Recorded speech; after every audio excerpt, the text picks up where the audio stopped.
Uma ótima noite para você aí de casa. Está no ar o Aparecida Debate para que você se informe e forme a sua opinião.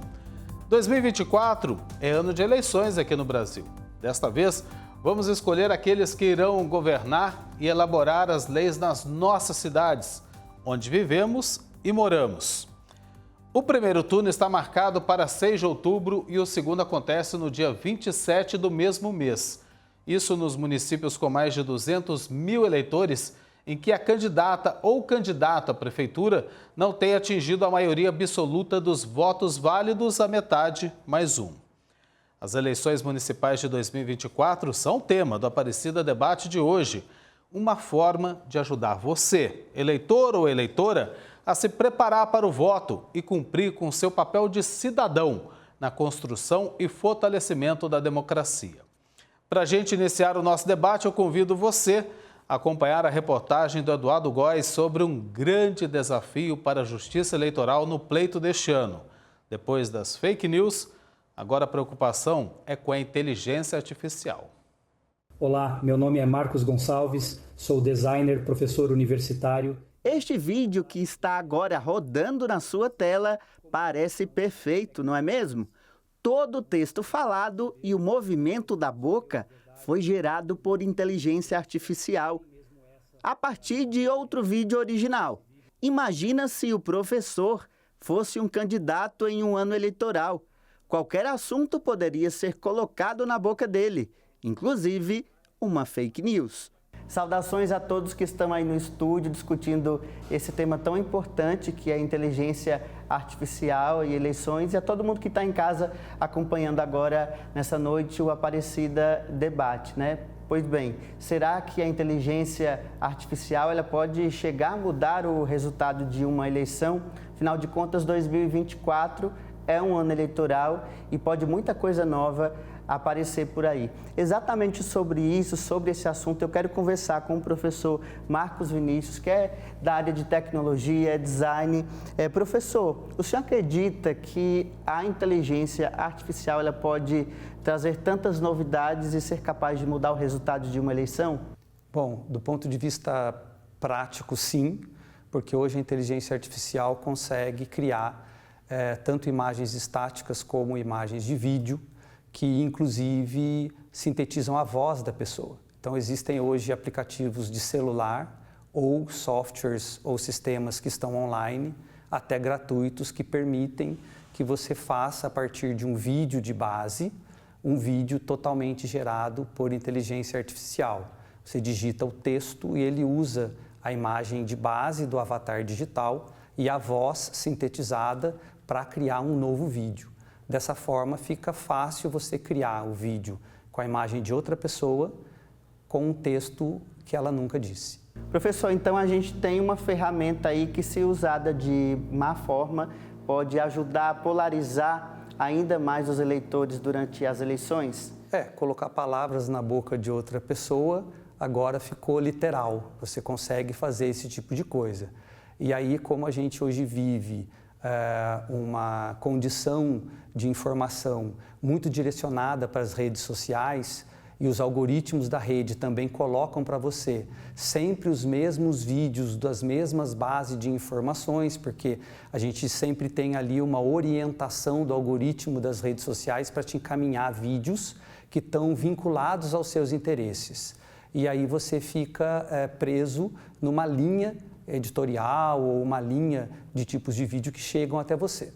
E como a gente identifica se determinado conteúdo é gerado por inteligência artificial ou se ele é totalmente falso? Fica mais difícil o vídeo totalmente falso. A computação gráfica hoje, o que a gente vê no cinema, por exemplo, e aí não está ao alcance das pessoas comuns. Seria uma edição muito mais complexa, um pouco mais de recurso, um pouco mais de tempo. Então, esses vídeos de computação gráfica, totalmente feitos numa edição mais profissional, a gente tem um pouco de dificuldade de realmente perceber. Mas esses softwares gratuitos, esses sistemas online que estão mais ao alcance da maioria das pessoas, eles geralmente têm um problema no movimento da boca, a pele fica um pouco mais lisa, a parte da testa, a expressão dos olhos, a parte de rugas ali, ela aparece menos. o problema às vezes da dicção, algumas palavras e acentuações, elas têm um problema na hora dessa sintetização desse texto, e também você percebe aí os movimentos, às vezes desconexos do tom de fala. Algumas expressões, emoções, às vezes elas não estão vinculadas à expressão ou ao texto que está sendo falado. Mas é para a gente ter medo, é para ficar otimista, pessimista? Qual que é a avaliação que o senhor faz? Eu acho que todo sistema de informação, ele entra na sociedade como modelizante da cultura. Isso aconteceu com a primeira foto, isso aconteceu com a primeira gravação de voz, isso aconteceu com o telefone, isso aconteceu com a primeira transmissão de TV, com a primeira sessão de cinema. A questão é que hoje nós vivemos um acúmulo dessas novas tecnologias num tempo muito curto. As outras que eu mencionei, elas demoraram mais tempo dentro da sociedade para serem percebidas, acessadas, identificadas, utilizadas. E esse tempo mais espaçado permitiu que a gente se preparasse para encontrar essas tecnologias e trabalhar melhor com elas. O problema que vivemos hoje, com essas tecnologias na palma da mão, é que elas chegam de forma descontrolada, inclusive no que diz respeito à própria legislação. Então, na verdade, é uma questão de tempo para que a gente tenha as próprias ferramentas que verificam se esses vídeos ou áudios são ou não fakes. Professor, muito obrigado pela sua participação, e para você que está acompanhando agora o Aparecida Debate, eu espero que essa conversa nossa ajude a trazer mais elementos para que a gente cada vez se acostume mais com o assunto. Ajudou bastante, viu, Du? Muito obrigado pela reportagem para ilustrar o que a gente vai falar a partir de agora no Aparecida Debate. Quem conversa com a gente nesse primeiro bloco é o Juliano Salvarani, estrategista político e sócio da Baila Politics. Boa noite, muito obrigado pela presença aqui no Aparecida Debate. Seja muito bem-vindo. Tudo bem com você? Boa tarde, boa noite, pessoal. Muito obrigado, Eduardo, a toda a equipe da Aparecida TV pelo convite. Vamos agora conversar um pouquinho sobre esse tema que, na minha opinião, é o mais importante para essas eleições agora de 2024. Sem dúvida nenhuma. Agora eu vou confessar para você, Juliano, se eu já estava preocupado assistindo a reportagem do meu xará, do Góes, eu fiquei mais preocupado ainda. Como a inteligência artificial poderá afetar as eleições deste ano? A primeira pergunta para a gente tentar responder a isso, nessa novidade que tem chegado, e pode sim interferir nas eleições ou não? Com certeza, Eduardo. A inteligência artificial vai ser o tópico principal dessas eleições de 2024. Isso porque ela, como a reportagem muito bem descreveu, vai poder alterar a realidade. Esse é um mecanismo perigosíssimo para a nossa democracia. A gente tem que ter muito cuidado para saber discernir o que é falso, o que é verdadeiro, o que foi emitido pelos canais oficiais, o que não foi, principalmente nos canais onde não tem regulação, sobretudo nas redes privadas de comunicação, né, esses aplicativos de mensagem, como WhatsApp, Telegram. Vai estar ali os principais materiais que vão utilizar a inteligência artificial para, eventualmente, descreditar determinadas práticas, determinadas pessoas, e, com certeza, vamos ter um desafio grande pela frente. Agora, a grande pergunta que a gente faz é o seguinte: como identificar a inteligência artificial na propaganda política? Principalmente pelas redes sociais, é lógico, né? Pela internet. Olha, Eduardo, eu acho que a reportagem descreveu muito bem, né? Vai ser muito difícil, pelo avanço da tecnologia, discernir o que é, de fato, inteligência artificial, o que é realidade. A primeira questão que eu acho que o cidadão comum vai poder discernir é desacreditar que nem tudo que ele recebe é verdadeiro. Esse é para o ouvinte aqui, telespectador da Aparecida TV, eu acho que essa é a primeira questão. Duvide de tudo, independentemente de ter sido enviado por um ente querido, um familiar, um amigo, uma pessoa aí que acredita determinada reputação. A gente precisa duvidar de tudo. Segunda coisa é verificar se essa informação foi de fato dita, né? Então, duvidou pela primeira vez, a segundo critério para identificar é saber de onde veio essa informação. Veio de um canal adequado? Veio de um perfil oficial? veio eventualmente de um veículo de comunicação de respeito, e aí é um papel da mídia, da regulação da mídia, né, não só da inteligência artificial, saber avaliar, saber apurar se de fato essa informação. Porque na medida que está na mídia oficial, você cria um efeito cascata para toda a sociedade, de que o cidadão comum, muitas vezes analfabeto, semi-analfabeto, com pouca escolarização, vai não saber interpretar aquilo que está sendo dito. Então, se eu puder dar 2 dicas de quem, de fato, está trabalhando no dia a dia com políticos, instituições que lidam com a inteligência artificial, são essas. Duvide de tudo e, segundo, cheque, nem que isso dure 30 segundos, 20 segundos, jogue no Google, nas redes sociais, para ver se de fato essa informação foi postada, se essa informação de fato tem um lastro de veracidade nos perfis oficiais. Até porque, como no caso das fake news, né, Juliano, a pessoa inocentemente que acreditar logo de cara naquele vídeo pode estar ajudando para proliferar a notícia falsa, né, através da inteligência artificial, porque viu, acreditou logo de cara, não checou, vai compartilhar, está disseminando, né, a notícia falsa. Perfeito, Eduardo. E hoje, segundo o STF, já a lei promulgada, espalhar fake news é crime. Então, isso não é só para o cidadão aí comum, que na verdade quer compartilhar uma notícia com um amigo ou num grupo, né, espalhar a informação.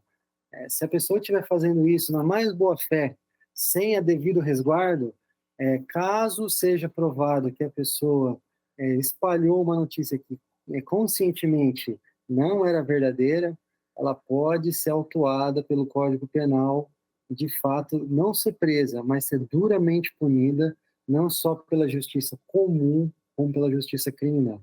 Então, esse é um aparato judicial que que mudou, na verdade, das eleições de 2022 para 2024. Quem espalhar fake news vai estar cometendo um crime, vai ser um bandido no nosso país. Agora, algo muito interessante, né, Juliano, é que a Justiça Eleitoral, com tudo isso que está acontecendo em relação à inteligência artificial, ainda não regulamentou, né, o tema. E aí a gente fica meio às cegas, né, com esse assunto ainda para as eleições de 2024. E isso, Eduardo, e todo telespectador aqui, é uma tragédia para o nosso país. Eu acho que a má qualidade dos nossos legisladores, né, impactam completamente os rumos da nossa sociedade, né? Então, não só os legisladores não conseguiram se organizar a tempo, como perderam prazos para discutir o papel da inteligência artificial, não só nas eleições, né, Eduardo, mas como em toda a sociedade. Eu acho que esse assunto ele é urgente. Eu acho que a gente está vendo inúmeras peças falsas que comprometem a reputação de pessoas, que comprometem a saúde, a vida das pessoas, sendo aí produzidas em escalas industriais, né? Como o próprio entrevistado aqui na reportagem disse, é possível fazer com programas até mesmo gratuitos em máquinas simples, né? Como qualquer computador, qualquer celular, pode estar produzindo uma imagem falsa de inteligência artificial. A despeito da qualidade, as pessoas não fazem esse discernimento ali no dia a dia. Então, o legislador tem perdido esse timing, tem perdido essa oportunidade de discutir inteligência artificial. E, infelizmente, a sociedade brasileira vai ser muito prejudicada nesse ano de 2024. Então, pessoal, cuidado, não deixem de pesquisar, não deixem de ler matérias e ouvir, assistir matérias que têm esse tema. Até porque, né, Juliano, aquela coisa do corpo a corpo, o candidato ao encontro dos eleitores nas ruas, o comício, isso, gente, já faz parte do passado, né? Vamos ser bem reais e atuais, porque a tecnologia ela chegou nos últimos anos, nas últimas campanhas eleitorais e acabou tomando conta, né? Seja pelas redes sociais, pela internet, enfim.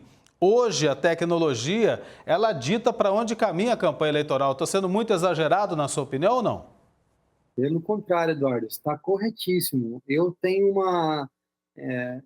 uma teoria assim que, na verdade, se até, vamos pegar um ano aí, 2006, 2010, ainda se fazia quase 100% campanha de rua, né? Veja, é um período de menos de 15 anos de diferença, né?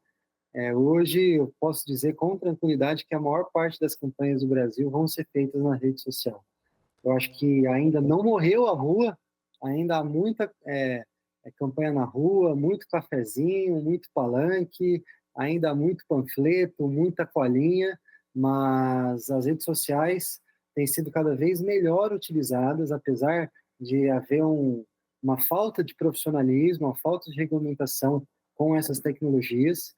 E ainda assim, os políticos tradicionais vão precisar se adaptar às redes sociais e os novos políticos vão precisar entender que as pessoas vivem de carne e osso, né? Então, estamos passando por um período de transição que imagino que nos próximos 4, 6 anos se complete, viu, Eduardo?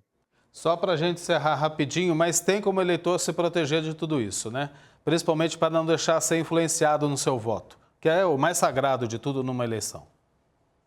Com certeza, com certeza. Eu acho que a primeira questão é entender a veracidade dessa informação que pode ser produzida por inteligência artificial ou não, né? Vimos muitos políticos, né, de cunho muitas vezes conservador e para não dizer criminoso, espalhando informações falsas de candidatos, de outros políticos aí, de concorrentes ao longo das últimas eleições.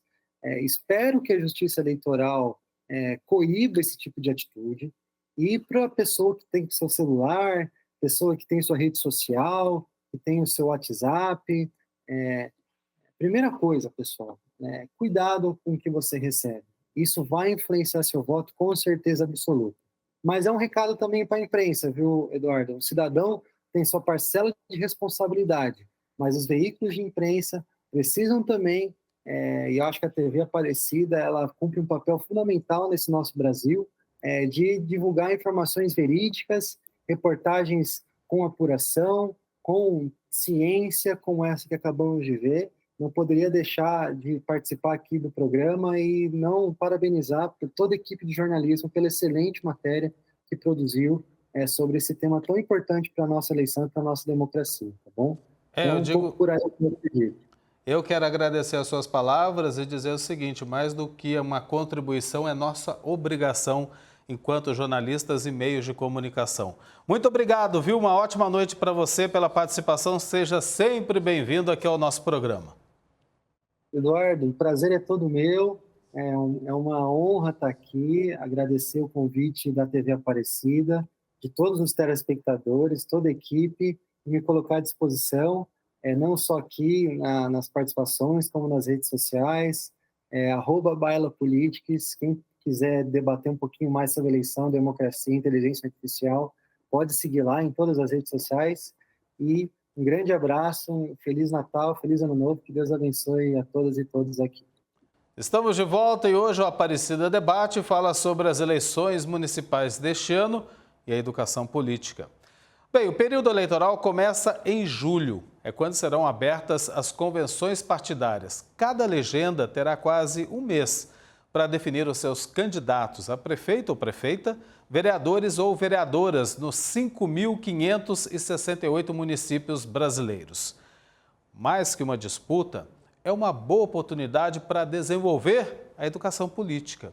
Nesse sentido, oferecer informação para as novas gerações é o caminho para uma conscientização sobre a cidadania e a importância do voto, como a gente vê agora na reportagem da Rafaela Lourenço. Hoje são apenas crianças, mas já podem contribuir para melhorias na sociedade. Por isso, é importante que tenham consciência política desde cedo. Em Pindamonhangaba, no interior paulista, o projeto Observador Social Mirim é desenvolvido como complemento educacional nas áreas de educação fiscal e cidadania, aplicado em escolas públicas municipais. Então, a gente começou a desenvolver temas que envolvam direitos, respeito, cooperação, disciplina, para que essas crianças elas desenvolvam, já a partir de agora, a capacidade de exercer a sua cidadania agora. A gente fala assim, não precisa crescer para depois você ser um adulto que vai ter consciência como cidadão. Para intensificá-los como multiplicadores de conhecimento, o Observatório Social do Brasil iniciou em 2021 o programa que leva os alunos de Pinda dos quartos anos até a Câmara Municipal, para verem na prática o que foi apresentado na escola. O sair da sala de aula para ocuparem lugar aqui no plenário. Além de conhecerem um pouco do dia a dia do Poder Legislativo, as crianças têm este momento de trazerem solicitações, demandas da escola, dos bairros e também de fazerem a fiscalização do trabalho dos vereadores. A saúde de Pinda, ela não é muito boa. O que vocês fazem para ajudar ela? Aprendi mais um pouco, porque na escola a gente aprendeu um pouco sobre cuidar bem da saúde. A gente fez bastante perguntas para os vereadores e eu gostei bem dessa parte, porque fizemos muitas perguntas para eles também. É a primeira vez deles na Casa de Leis e a Manu aprovou a experiência. Eu achei muito legal as coisas, o jeito que as pessoas falam é muito importante. Eu acho que aqui é muito legal. Eu acho que é pra gente entender melhor, não só explicando como vendo. A voluntária e fundadora do observatório na cidade, Maria Helena, destaca o momento como de aprendizado e colheita de frutos. Tem outros observadores mirins em outros municípios do observatório, mas Pinda nós inovamos com essa visita à Câmara. Começamos no ano passado e eles adoram. E o ano passado foi muito interessante, o semestre passado. Eles conseguiram algumas melhorias nessa visita e já foram efetivadas. Então, é muito interessante. Eles já vão se sentir atuando, né? Porque, no fundo, o que nós queremos? Que as pessoas exerçam a cidadania, uma educação para a cidadania. Para o presidente da Câmara, vereador Norbertinho, essas visitas também potencializam novos futuros políticos. O Observatório Social tem feito essa ponte com a Câmara Municipal e isso é uma forma de que eles aprendem, ver na prática aqui na casa, incentivar as crianças a estar participando da política e assim nós vamos formando bons cidadãos que vão aí no futuro ter aí futuros políticos e a importância de entender qual a função do prefeito, a função do vereador e realmente poder cobrar e saber quais são os seus direitos. A pequena Maria Eduarda, que quer ser vereadora quando crescer, aproveitou o momento para questionar sobre a falta de infraestrutura em bairros da cidade. Quando eu vou para minha avó, a gente sobe um pedaço muito esburacado e quando vai chegando perto tem asfaltou, mas tá com muito buraco na borda. Pode alguém se machucar. Acho muito perigoso. Na sala a gente aprende metade e aqui a gente aprendeu mais uma metade. E você gostou? Sim. Consciência política, viu? Começando desde cedo. Bem, nesse bloco do Aparecida Debate sobre as eleições 2024, nosso convidado está aparecendo aqui, a Mara Bonson, presidente do Observatório Social do Brasil de Pindamonhangaba, onde foi feita, inclusive, essa reportagem, cidade aqui no interior paulista. Boa noite, Mara. Muito obrigado pela presença. Seja bem-vindo ao Aparecida Debate, viu? Boa noite, obrigada pelo convite. O Observatório agradece essa oportunidade, né, de mostrar um pouquinho do trabalho para vocês e convida todos vocês para participarem conosco nessa jornada, né? De levar um pouquinho de educação cidadã para as pessoas, principalmente em ano eleitoral. Acho que é super importante, né, a gente tomar essa consciência e fazer um pouquinho, né? É isso aí, viu? Quanto mais cedo, melhor, né? Como a gente viu na reportagem, né? E que seja, de preferência, começando na escola, nesse trabalho conjunto com a família em casa. O Observatório Social acredita que é super importante que essa educação cidadã ela se inicie cedo. Você viu que as crianças, a gente pensa que às vezes elas não observam alguns problemas, né, que existem na escola, na rua, na saúde, mas elas observam muito. Então, é super importante que elas entendam que todo o asfalto, a escola, a carteira, o bebedouro da escola, as vagas nos hospitais, tudo é feito com dinheiro dos pais delas, né, da família que trabalha. Então, tudo isso pertence a elas. E quando as crianças percebem, olha, mas se é fruto do trabalho dos meus pais, que quando a gente compra, porque na escola, a educação cidadã, que o Observatório leva, eles aprendem que quando eles compram pães na padaria, vão ao supermercado, que eles pedem nota fiscal, uma parte desse dinheiro volta para que o governo devolva isso em prestação de serviço, sabe? Em bens. Então, quando eles percebem que esses bens são de todo mundo, porque quando a gente pensa, a carteira da escola não é de ninguém, eu posso quebrar, que não tem problema. Eu posso jogar lixo na rua, que não tem problema, porque isso não é de ninguém. A pracinha, se a gente quebrar os brinquedos da pracinha, não é de ninguém, não tem problema. Mas quando eles percebem que é o dinheiro da gente, que uma parte do nosso trabalho é para comprar esses bens, então que isso pertence a gente, eles passam a ter uma visão diferente, que começam a querer tomar conta disso, sabe? E começam a contar para os pais deles em casa, olha pai, sabia que quando você compra algum eletrodoméstico, qualquer produto, se você pedir uma nota fiscal, uma parte desse dinheiro vai ser revertido em prestação de serviço, em segurança, né? E aí essa mudança de mentalidade deve começar cedo, né? Exatamente, tem que ser lançada a semente, né? Como a gente viu nesse projeto muito bacana aqui desenvolvido em Pindamonhangaba, de levar os alunos para a Câmara Municipal como se fossem vereadores mirins, né? Isso já tem sido feito em algumas cidades também do Brasil todo. E é interessante a gente despertar isso na criança, ela sentir que quebrando, por exemplo, uma carteira na escola, não é só ela prejudicada, é o coletivo, né? E aí é a população que a gente fala, ampliando para a questão das eleições. Isso, e eles aprendem várias noções de cidadania, porque quando a gente fala em cidadania, a gente pensa no coletivo, né? A gente pensa em tudo, não só cuidar do patrimônio público, mas nas nossas ações no dia a dia, né? Se eu vou furar a fila da merenda, vou fingir, meu amiguinho está ali na frente, eu vou fingir que eu estava junto com o meu amiguinho e vou furar a fila. A gente fala sobre todas essas noções de cidadania, coisas pequenas que às vezes parecem que não tem problema, mas são atos antiéticos, né?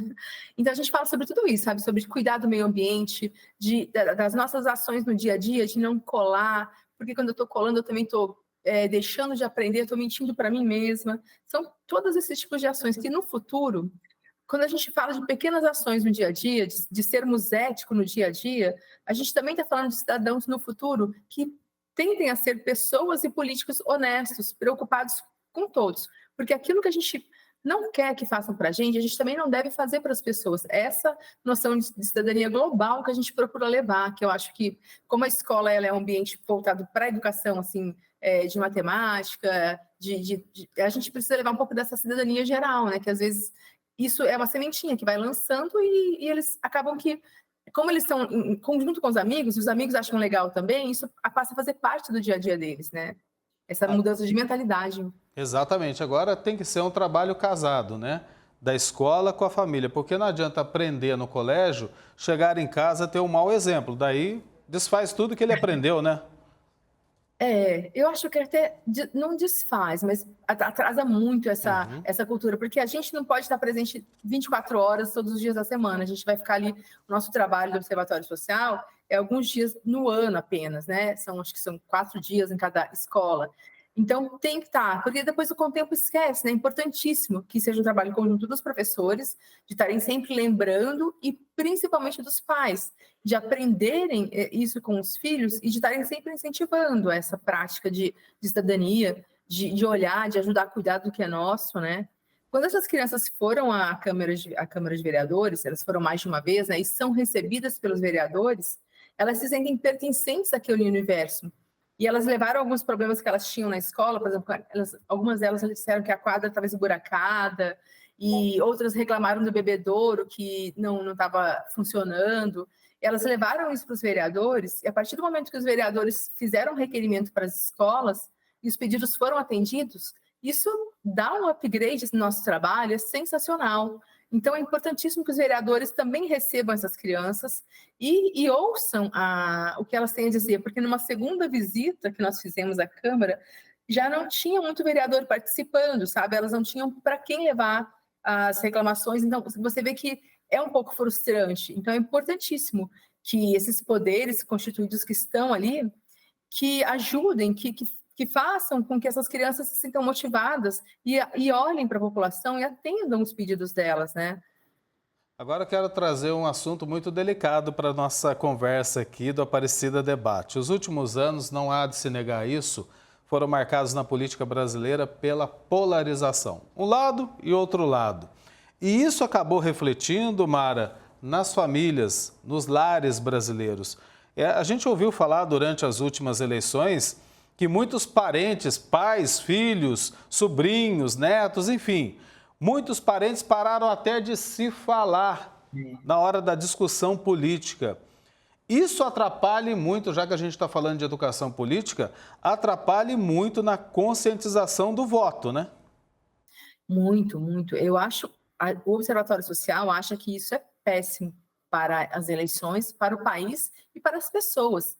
Porque quando a gente fala de polarização política, a gente está tratando como se fossem uma pessoa X e outra pessoa Y, e um partido X e um partido Y. E não é isso, né? Quando a gente está falando de política, de projetos políticos, a gente tem que olhar, olha, o que esse partido está propondo, o que esse partido já fez, o que esse político que está representando esse partido já fez enquanto ocupou cargo público, e o que o outro político, enquanto ocupou cargo público, já fez pelo país. E procurar coisas que não são adequadas que eles fizeram também. Porque isso sim vai definir, porque quando a gente fala de... não é um time de futebol, né? Que você está brigando por um time ou outro, isso é muito diferente. Se a gente elege um político que não é bom para um bom administrador, todo mundo perde, né? Então não tem que assim dizer que é o meu partido ganhou, o meu político ganhou. Isso não existe, gente. É um bom administrador que nós temos que buscar. Não importa se ele pertence ou se ele diz que pertence a uma ideologia X ou uma ideologia Y. Temos que ver, olha, observar o que foi que ele fez enquanto gestor, se é que ele já participou da gestão de algum estado, município ou país, né? E o que foi que ele fez que o desabone? Vamos procurar também atos que ele fez que não são adequados para saber se ele merece o nosso voto de confiança. E isso é importante, não é... Porque a mídia tem um papel fundamental nisso também, sabe? De procurar levar... olha, o que fez? E quando for tratar um político X, tratar da mesma maneira que o outro, mostrar o que fez de bom, mostrar o que fez de ruim, e deixar que as pessoas decidam, né? E não querer ficar uma guerra de o meu partido ganhou, o meu político ganhou, isso não existe, né? Temos que ver se ele é um bom administrador, se a proposta que ele está oferecendo é uma proposta que vai poder ser concretizada, que é viável, e se é isso que o nosso município, estado ou país precisa. Não é uma torcida de futebol, você bem colocou, viu? Exatamente isso, não se trata de uma torcida de futebol para A ou para B, e sim é a torcida para o futuro do nosso país, do nosso estado, da nossa cidade, como a gente vai escolher nas eleições deste ano. E o básico, a lição número 1, né, Mara? Para as crianças é o que representa a democracia, a liberdade de escolha.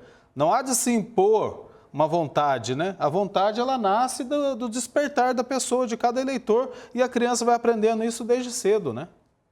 Exatamente. E é isso que eles precisam estar atentos. Olha, independente se a minha mãe gosta do político X, se o meu tio está dizendo para eu votar no político Y, vamos ver quais são as propostas, o que ele está propondo. Hoje em dia, até se bem que tem muita fake news, né, mas a gente pode procurar o que é verdade, o que não é. O que ele está propondo? Isso é realmente o que o país precisa? Será que dá para ele cumprir isso que ele está propondo, ou ele está falando coisas para agradar a gente, que são coisas que ele não vai conseguir cumprir, né? Será que isso que ele está falando é verdade? Essa polarização é péssima, porque se a gente elege um mau administrador, todo mundo sai perdendo, inclusive aquelas pessoas que votaram naquele mau administrador, né? Mara, rapidinho uma última pergunta aqui que eu não posso deixar de fazer para você. Com tudo isso que a gente conversou, o Brasil, ele caminha para plena consciência política ou está muito longe disso ainda? Uma pergunta difícil, né? Porque isso depende muito de todos nós, né? E volto a dizer, a mídia tem um papel fundamental. Esse trabalho que vocês estão fazendo aqui hoje, sabe, de levar um pouquinho dessas ações de conscientização política, é fundamental, porque geralmente o que a gente vê na mídia, que quando a gente está levando um pouco de conscientização, não há interesse. Há interesse se a mídia está sendo paga para isso ou para aquilo. Ou então de falar de coisas que dão um retorno financeiro de publicidade, sabe? Então, nós, cidadãos, e a mídia tem um papel relevantíssimo nisso, de tentar mostrar para as pessoas que, olha, a gente precisa primeiro mudar as nossas atitudes, sermos pessoas mais éticas, tirar um tempinho para, ao invés de ficar vendo notícias de violência, vamos procurar um pouquinho, principalmente em época de eleição, que a gente precisa votar, a gente vai exercer esse papel de cidadania, nós vamos estar colocando lá um administrador, e não só administrador, nós vamos estar colocando pessoas que vão fazer as leis do país. Vamos olhar um pouquinho o currículo dessa pessoa, o que essa pessoa já fez, o que ela está prometendo fazer, porque se a gente tira um tempinho para isso, é o futuro do nosso país, é o futuro dos nossos vizinhos, é o futuro dos nossos filhos, e isso é importantíssimo. Então, se dizer que se demora muito essa virada de chave ou não, depende da gente, depende de todos nós. Depende de nós conseguirmos mais trabalho voluntário. O trabalho do Observatório Social é um trabalho eminentemente voluntário, e a gente precisa de mais pessoas engajadas que acreditem nisso, que acreditem na educação, que acreditem que a gente precisa ser ético e levar essa consciência para as escolas, para a sociedade. Então, se vai demorar essa mudança de chave, depende da gente, porque às vezes as pessoas estão tão envolvidas nessa guerra de quero que o meu político X ganhe, quero que o meu político Y ganhe, que elas esquecem de olhar o que é que eles estão propondo. Será que isso é verdadeiramente bom para mim e para o país? O que custa eu, ao invés de ficar brigando na internet com os meus amigos, com os meus parentes, com os adversários, para defender atos que eu nem sei se meu político fez ou não? Por que eu não vou pesquisar para saber se realmente o que ele fez é verdade ou não, se o que ele está prometendo fazer é viável ou não? É isso, essa mudança de chave que vai ser fundamental para a gente dizer se a gente está perto ou não de uma mudança. Porque quanto menos informação a gente tem dos nossos administradores, mais fácil deles enganarem a gente, colocar fake news e a gente acreditar. Porque pra gente é muito cômodo, né? Ficar ali assistindo e, tipo assim, eu gosto dele, então para mim ele falou a verdade, eu não quero nem saber se é verdade ou não. Não vou buscar saber. Realmente tem que ter uma responsabilidade muito grande, só lembrando, são para 4 anos, viu? A escolha que será feita esse ano. Muito obrigado pela presença aqui, uma ótima noite para você, seja sempre bem-vinda aqui ao nosso programa, viu? Um abraço. Ótima noite, eu que agradeço. Um abraço. Valeu, muito obrigado. Estamos de volta com a Aparecida Debate, hoje falando sobre as eleições 2024 e a educação política. Ao todo, 152 milhões e 700 mil brasileiros estão aptos a votar este ano e escolher os seus futuros representantes no Executivo e Legislativo Municipal, prefeitos, vice-prefeitos e vereadores. A propaganda eleitoral começa em agosto, incluindo no rádio e na televisão. No terceiro e último bloco da Aparecida Debate de hoje, a gente conversa com André Regis, PhD em Ciência Política e professor da Universidade Federal de Pernambuco, a quem eu cumprimento e já agradeço pela presença hoje entre nós aqui no Aparecida Debate. Doutor, boa noite, bem-vindo aqui ao nosso programa. Muito obrigado, Eduardo, pelo convite. Um grande prazer voltar à TV Aparecida. A alegria é toda nossa de tê-lo aqui com a gente, começando esse ano de 2024, que promete na política, né, com essas eleições municipais. Eu começo perguntando para o senhor, resgatando um pouquinho das últimas eleições presidenciais para governador, enfim, para o Congresso Nacional em 2022. De alguma forma, o resultado das eleições de 2022 pode interferir na campanha deste ano, doutor? Interfere sim, Eduardo, mas interfere de uma forma menos ideológica e mais estrutural do ponto de vista do jogo de poder, notadamente no Congresso Nacional Brasileiro. Existe uma relação entre as eleições para prefeito e as eleições para deputados federais. Então, os deputados federais são eleitos pelos prefeitos, basicamente. Então, nesta eleição agora de 2024, os deputados federais praticamente levam metade da sua eleição, ou seja, ir mal em 2024 significa prejuízo para 2026. Então, o cenário político de 2024, de certa forma, foi condicionado pelo cenário político de 2022. Então, a composição da Câmara dos Deputados, do Congresso Nacional, mas basicamente da Câmara dos Deputados é um fator muito importante do ponto de vista do sucesso eleitoral dos candidatos a prefeitos. Agora, doutor, nas eleições deste ano, podemos esperar também, a exemplo de 22, uma polarização, ou seja, Grupo A e Grupo B disputando a maioria das prefeituras e câmaras municipais ou não? Eu acredito, Eduardo, que com muito menor intensidade.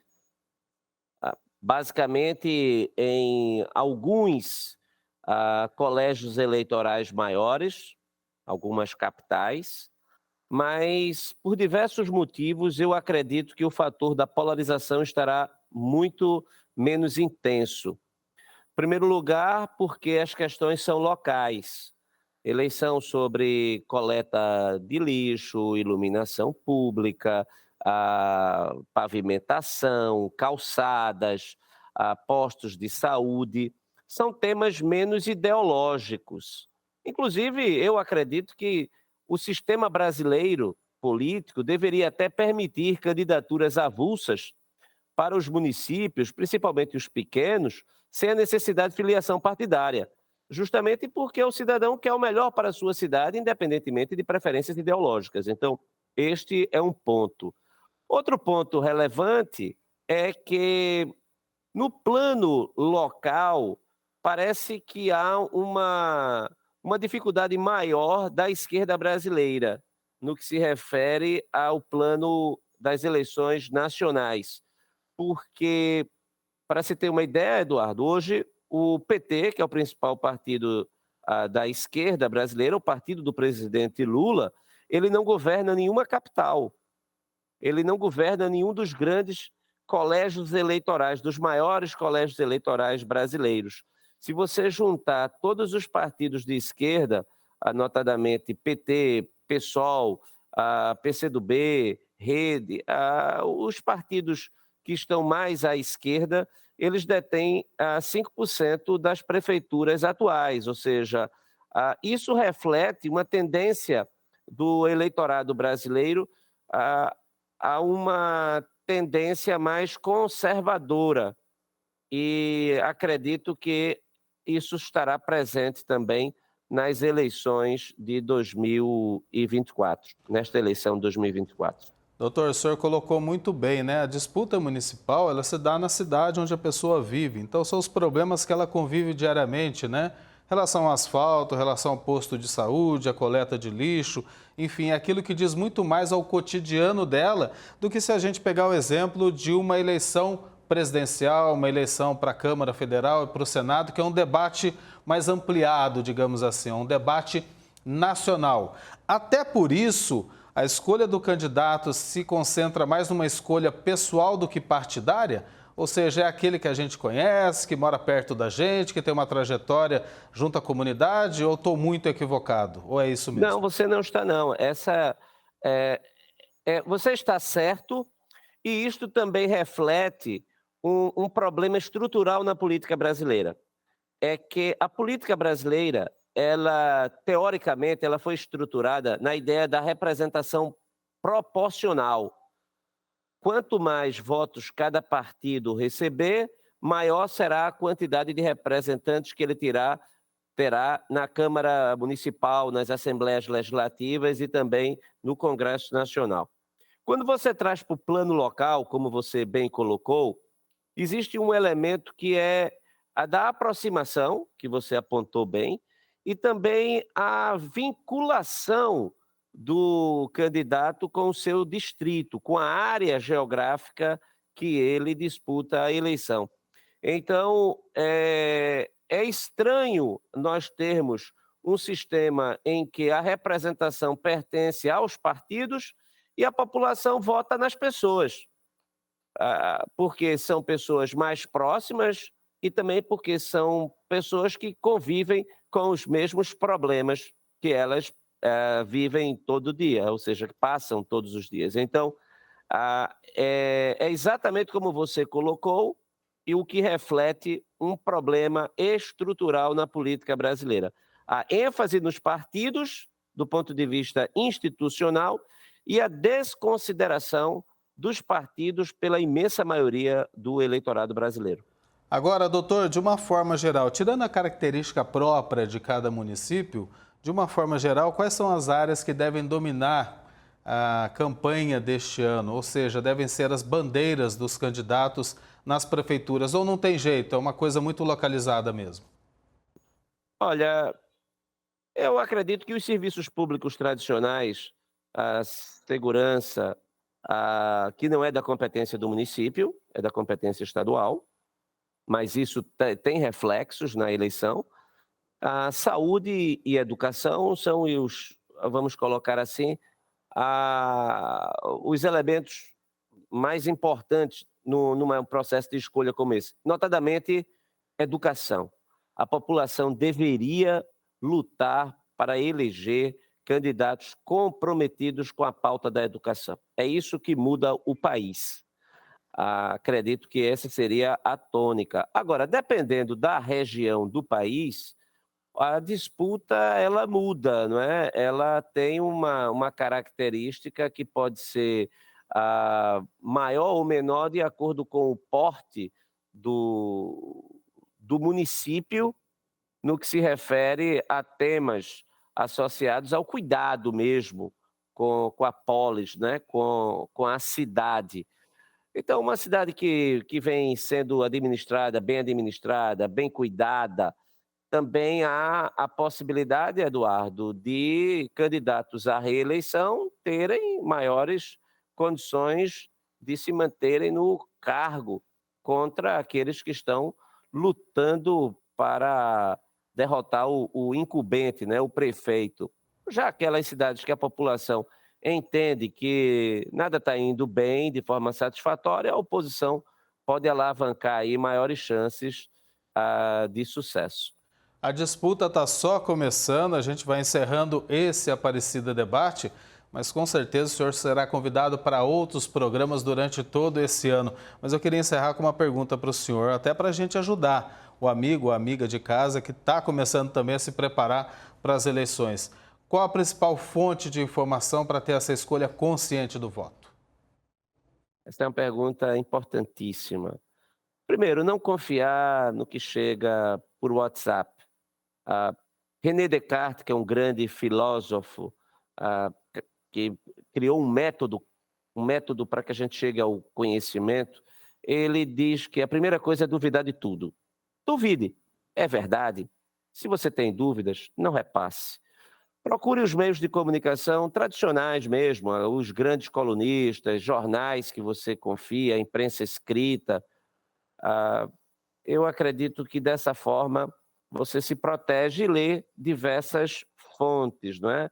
Acompanhar debates qualificados pela imprensa, seja televisiva, seja pelo rádio, seja pela imprensa impressa, é fundamental. Ou seja, não é nada fácil se qualificar para ser um cidadão correto do ponto de vista da democracia, exigente, dá trabalho.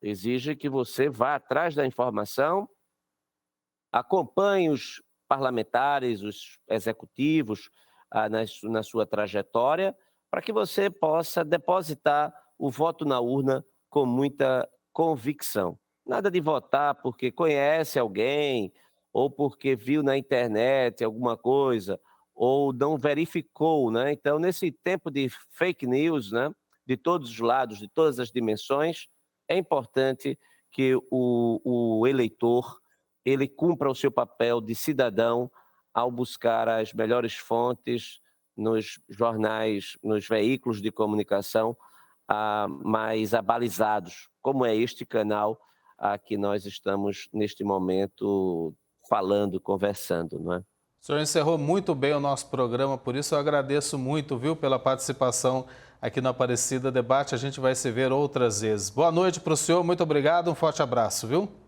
Obrigado, Eduardo. Grande prazer estar no Aparecida Debate. Sempre que convidado aqui estarei. Uma honra, um privilégio.